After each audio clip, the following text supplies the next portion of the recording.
Work, Trump and the Ben Tre girl. The story of the transfer of power is unique. In the dim light of the conference room, two elderly men sat across from each other. The presidential election results were in, and the incumbent president set a date for the handover of the White House. The winner, though not yet officially inaugurated, had already guessed that there would be a handover that no outsider understood as well as the two elderly presidents, and just as predicted, that truth appeared clearly in their hearts. How could the world understand?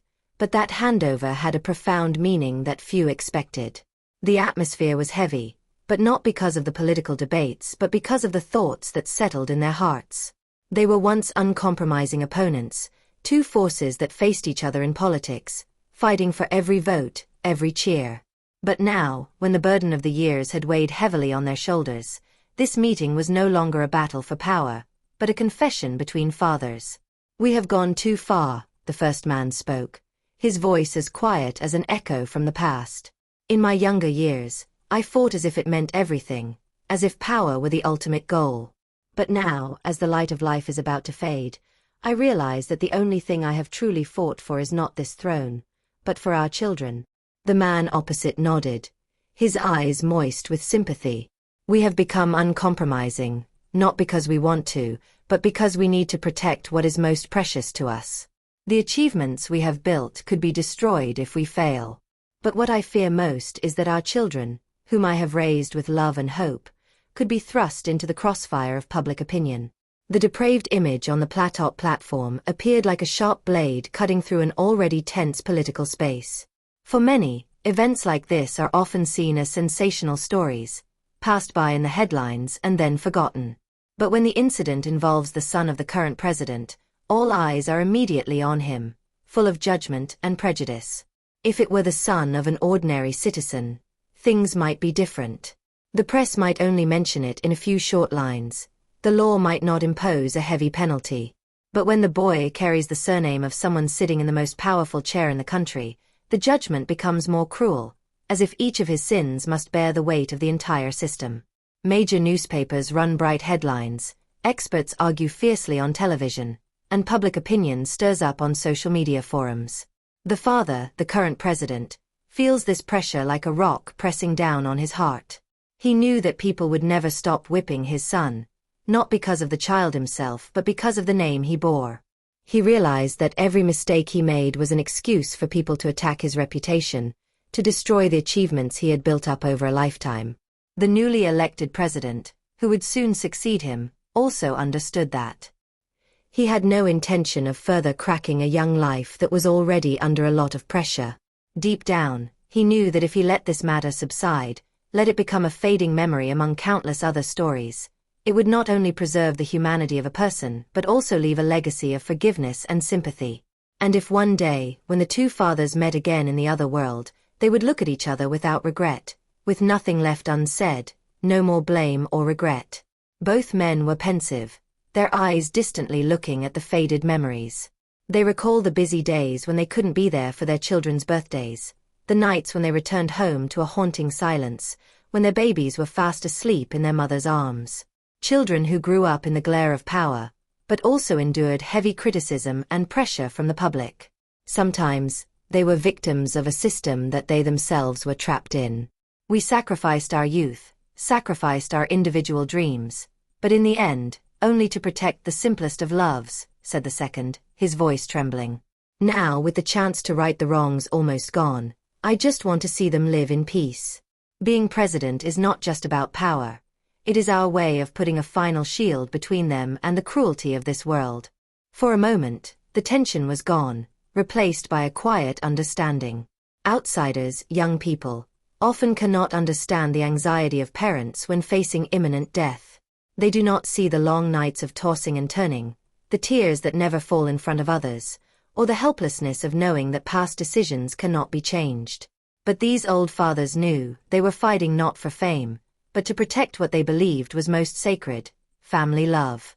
"If I lose," the first whispered, "maybe everything will be forgotten, all my efforts will be wasted. But if I win, it will not only be my victory, but also the protection of our children, the protection of memories, the protection of family moments that they can keep." The other put his hand on his friend's shoulder, no longer an opponent, but a companion. Whatever the outcome, we have lived and fought like fathers. That is what will stay with us, when all the lights go out and the applause finally stops. Outside the window, the sun is setting, casting long shadows on the grass, like a symbol of a generation slowly stepping off the stage. Fathers, one last time, fight for their children with a love that no one can see but is stronger than any power. Mr. Trump remembers his first term, also meeting an old man leading the country. That was his friendly visit to Vietnam.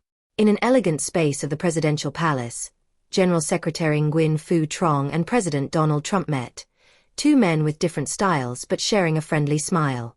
Before entering the official negotiating table, they stopped by the large window, where the morning sunlight shone through the ancient trees, creating an atmosphere that was both solemn and warm. Mr. Trump, with his familiar appearance and lively communication style, turned to Mr. Nguyen Phu Trong, his eyes shining with curiosity. Mr. General Secretary, I heard that Vietnam has a very good saying, when you hit a mouse, don't break the vase. Can you explain the meaning further? Mr. Nguyen Phu Trong smiled gently, his eyes exuding calmness and erudition. He replied, his voice warm, as if telling a story from the heart. Mr. President, that saying reminds us that when dealing with negative things in society, we must always keep the common good, the core values, intact. Hitting a mouse is necessary, but the precious vase must not be damaged. That is the art of leadership, both firm and skillful. Mr. Trump listened, his hands clasped together. After a few seconds of contemplation, he burst out laughing. You are very skillful. I think America also needs to learn from that way of handling things. Holding the vase, while still having to catch all the mice, was a great challenge for both of us. At that moment, both men, although coming from two completely different cultures and political systems, seemed to find common ground. They were no longer two national leaders facing each other on a political chessboard, but friends sharing the same philosophy of leadership in a turbulent world.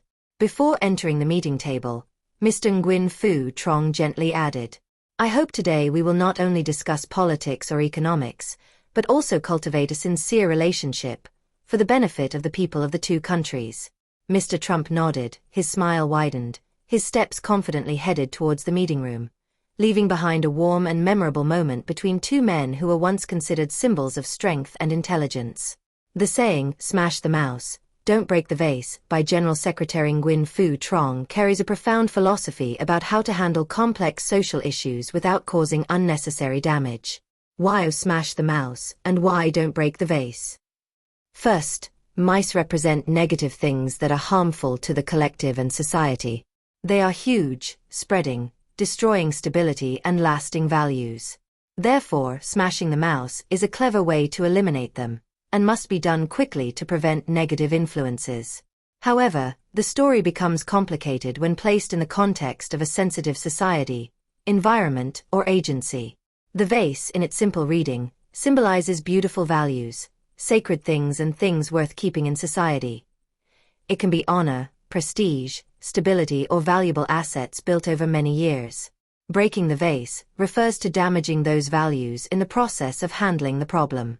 In reality, when faced with mistakes or autonomy in the management system, it requires leaders to have a deep insight and a strong mentality to ensure decisiveness while still retaining the greater values. This is not only about dealing with sensitive issues but also the art of protecting the reputation, dignity, and safety of the entire system. In the leadership lesson, the saying, beat the rats but don't break the vase, reminds us that wise problem control must be done with humanity and tact, avoiding leaving bad consequences for the priceless values being protected. The vase symbolizes a good institution, where the law is carefully constructed and operates as a complete and sustainable structure. However, even in that vase, there are still rats, those who hide behind the cover of power or the privilege of criminal immunity. These rats are the source of contamination, threatening the purity of the entire system. The most effective way to deal with it is not to immediately destroy the vase because of a few rats, but to make them see their own negativity and sin. When they realize that they are rats, they may be pushed out of the vase by society and conscience. And when the protective shell of immunity is lost, it is the right time for the law to act, to remove them transparently and decisively, to keep the vase clear. In a quiet moment after the tense conferences, President Trump sat in his office, his eyes drifting out the window to the Washington sky, where the clouds slowly drifted by. He remembered a man halfway around the world, a leader as old as he, who had become a symbol of steadfastness and wisdom. General Secretary Nguyen Phu Trong. Both men, although coming from two different cultures, two different political systems, shared the same mindset: fierce patriotism and carefulness in every step. President Trump recalled in his mind the saying he had heard from Nguyen Phu Trong: "Beat the mouse, don't break the vase." He could not help but ponder its profound meaning. In politics, where pressure and the distinction between right and wrong are fragile, that saying resonates as a valuable reminder. The vase is the institution, the values that a country has built over generations. The rats are the dangers, the abuses of power and corruption. The elimination of evil must be done skillfully, without damaging the foundation of the entire system. Trump understands that, in the fight against injustice and negativity, if he acts too aggressively, the precious vase will be damaged. He looks back at his decisions, the times when he had to face pressure from public opinion, from political opponents and from within. The words of his Eastern counterpart now become part of his train of thought, reminding him that protecting the country is not only about destroying enemies, but also about maintaining and respecting core values. His eyes suddenly become more determined. Trump told himself that no matter how difficult the road ahead is, he will be more careful, not letting toughness or haste harm the vase of his country. Like General Secretary Nguyen Phu Trong, he will choose to face the challenge with wisdom and sincere patriotism.